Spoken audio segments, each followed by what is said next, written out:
In this video, we'll learn the correct method of recovering refrigerant from an air conditioner. During AC servicing or repair work, it's sometimes necessary to remove the refrigerant from the system. For instance, if you're replacing the compressor or repairing any other faulty part, you'll need to extract the refrigerant first. When removing refrigerant, it must be properly collected and stored instead of being released into the air. It's a key responsibility of every HVAC technician to recover refrigerant safely without leaks, as releasing it can harm the ozone layer and environment. Now, let's go through the refrigerant recovery process step by step. Before beginning, always wear the proper personal protective equipment, PPE, and prepare the required tools. The main tools needed include a recovery machine, which has suction and discharge ports along with selector switches, and a recovery cylinder equipped with 2 connections, one for liquid and another for vapor.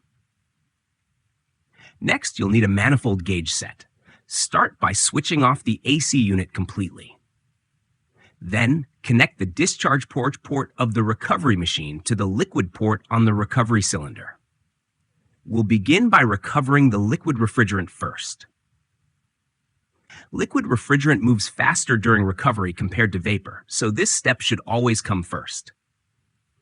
Attach the yellow hose from the manifold gauge to the suction port on the recovery machine. Connect the blue hose of the manifold gauge to the vapor port of the unit and the red hose to the liquid port. Once all the hoses are secured, turn the suction selector switch on the recovery machine to liquid. Now open the valve on the recovery cylinder. Then set the selector switch on the machine to recover and start it up. After the machine starts, open the discharge switch and then open the liquid line valve on the manifold gauge. At this point, the liquid refrigerant inside the AC unit begins flowing through the machine into the cylinder. According to standard safety practices, the recovery cylinder should never be filled beyond 80% of its capacity. Therefore, always stop recovery before reaching that limit. When the manifold gauge shows 0 psi on the liquid line, close the valve on the gauge. Next, shut off the suction, discharge, and recover switches on the machine and power it down. Close the cylinder valve.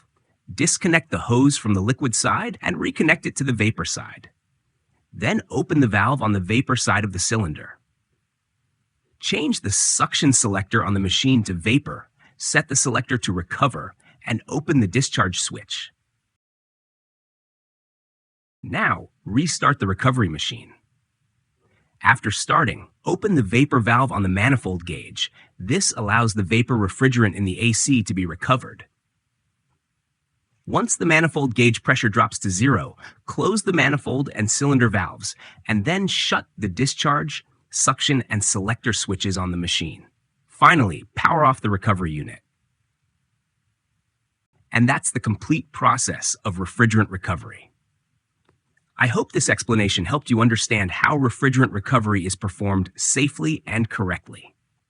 If you have any questions, drop them in the comments section, and don't forget to subscribe to Intact Knowledge. Thank you.